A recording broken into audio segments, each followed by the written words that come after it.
Hi, I am Mburu, a corporate girl who also has multiple passions. When I'm not at my 9 to 5, I spend time focusing on growing my small side business that I love. I created From Stack to Unstoppable podcast to give you simple, actionable strategies to help you get unstuck from limiting beliefs and find your purpose. If you're a professional, a 9 to 5er, or an aspiring entrepreneur, and are looking to get out of your comfort zone, use your God-given talents and passion, you, my friend, are in the right place. Let's get started. Hi there, welcome to the first episode of From Stack to Unstoppable podcast. I hope you're having a wonderful day wherever in the world that you may be listening from. I'm so excited to start this podcast with a topic that is so perfect at this time. So the new year is here. It's a time for renewal. It's a time to reset, to set New Year's resolutions, kick old habits, form new healthy ones, form new goals. And so I thought how perfect it would be for me to share some nuggets that I learned in a goal-setting workshop that I recently attended. Now, the workshop was in Nashville, Tennessee, and it was with Mary Hyatt, who is a Soul Strategist, and there was 10 of us. Now, if you're wondering, what is a soul strategist? Mary helps high achievers and business owners design a business that's connected to their heart and their soul. So she helps them get in touch with their emotions, their body, and their internal wisdom. And the reason why I found Mary's goal setting different from what most of us are familiar with, or at least from what I am familiar with, is that she uses a framework that aligns with one's highest self. And that is so important. Now, what that means is that it's important to not only have goals that look good on paper, but have goals that will leave you feeling fulfilled and inspired. You see, goals should not just be for the sake of achievement, but they must create a sense of fulfillment and inspiration. The first thing that we did at the workshop was we reflected on 2022 and how things went and what our professional and personal goals were and the major life lessons that we learned in 2022. And then Mary introduced us to what I would call a 4-step framework when setting goals.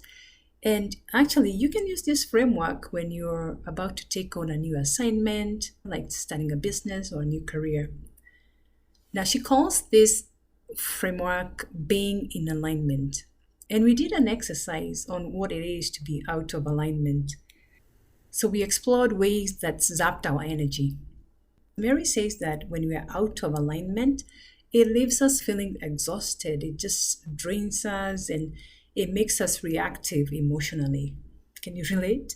And then she gave us a list of warning signs, which included a lack of energy, avoidance, moodiness, anger, stress. There's just a host of pain symptoms that are related to your energy being zapped. Now, the first alignment is with your energy. While setting goals, you want to make sure that your goals are aligned with your energy. And you don't want a goal that just sounds good on paper. You want to ask yourself, am I doing this because of what others say that I should be doing? Does this goal light me? Ask yourself, is this goal connected to my calling or purpose? How do I feel? Do I feel constricted? And when you feel constricted, you're going to feel some resistance. You're going to feel low energy. Do you feel expansive? When you feel expansive, you're going to feel joy, abundance. You're going to feel freedom and power. When you're out of alignment, that goal is going to drain you energetically. The second piece to this alignment is always ask yourself, is there a physical alignment for me with this goal or in this situation that I'm in? One of the things that I learned is that our bodies hold 80% of the wisdom that we have. Our bodies are always speaking to us. So it's good to write down the negative symptoms that you feel or you have felt and find out what was going on at that time when I had these negative physical symptoms. Was I doing something that drained me, that was not in line with my physical body? For me, last year, there was a time when I was experiencing panic attacks and palpitations. This was due to a job that I had, and as soon as I left it, and I got into a different work environment with a team that appreciates me and where there's partnership and teamwork, I felt expansive. I started feeling joyful. I started feeling a sense of belonging and confidence and balanced. So listen to your body and get the wisdom it's giving you. Now, the third piece of this framework is to ask yourself, is the goal aligned with my values? And I think to me, this is the first thing that you should always consider when you're setting goals. So write down your values. What do you hold dear? And ask yourself, is this goal or this thing that you want to do, is it in alignment with what you hold most dear in your life?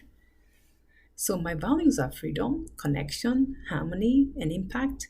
And anything that's outside my values, it's really not something that I want to create.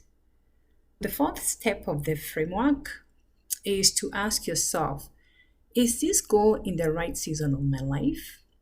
Now, say for instance, you have a new baby, taking care of your parents, or you need to go back to school, or wherever you are at this time, ask yourself, is the goal or thing you want to do, is it in divine timing at this season of your life? Are you going to commit to it and neglect the season of life that you're in? So these are 4 things that we should always ask yourself, whether that goal is aligned with you energetically. Is it aligned with you physically? Is it in line with your values? Is it at the right season of your life? And the other thing that I learned was that to ask, how do I want to feel in each area of my life? Because you're creating goals in each area of your life, right? So you want to ask yourself, how do I want to feel? And Mary gave us a host of adjectives of what she calls core desired feelings.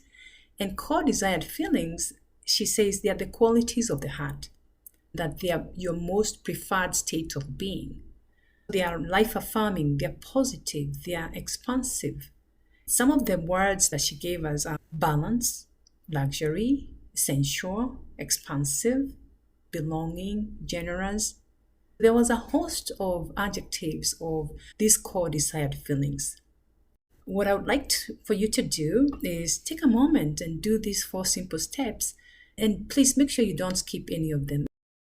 And then write down what's not working, what's weighing you down, what is burdensome, what you're tired of feeling, and work to change it. Because when you let go of what's not working, you get this new surge of energy that just allows you to create what lights you up. Okay, moving right along, after you have written your goals, it's time to make a plan to make it happen, right? Because otherwise you're going to have a list of goals on paper that you're just looking at, right? And we don't want that. Now, the biggest obstacle that gets in the way of us accomplishing our goals is procrastination.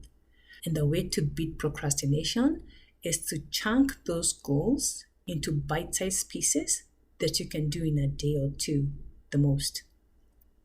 You're going to notice that you're going to have a lot of confidence when you start taking action, because taking action gives you that momentum and confidence. Now, it's going to get tough as you take on this journey of accomplishing your goals. You're going to reach what's called a messy middle.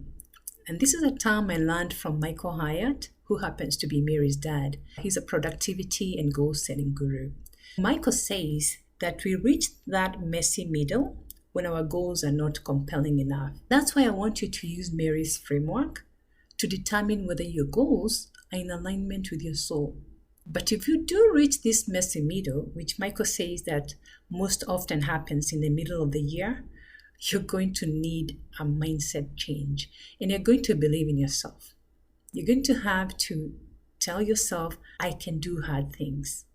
It's really not about the goal, it's about the process, and it's about the person you become. The other thing that I suggest is to write down your why. Write down the reason why you want to go after a specific goal. Put it somewhere where you can see it every day. One of my goals is to run 2 miles a day. And sometimes when I'm running, I just want to quit. But I ask myself, why am I running? And then I tell myself, it keeps me physically fit, it keeps my blood pressure at bay, it helps me with my mental health. I get a surge of dopamine, that feel good hormone, after my run, and this helps me persevere through that messy middle. So for you, it could be a number of reasons why you want to reach a certain goal. So I suggest asking yourself why you're doing what you're doing, and the answer will keep you going. In the next 48 hours, I want you to get crystal clear on your most important priorities. Write your goals in all areas of your life, including your core desired feelings, and you can borrow some of the words that I gave you. Write your goals in the following areas of your life: money and finance, career and work, health and fitness, environment and community, family and friends, partners and love, growth and learning, essence and spirituality, and just choose 2 or 3 to focus on in each quarter. So I thank you so much for being here with me. I hope this episode was helpful.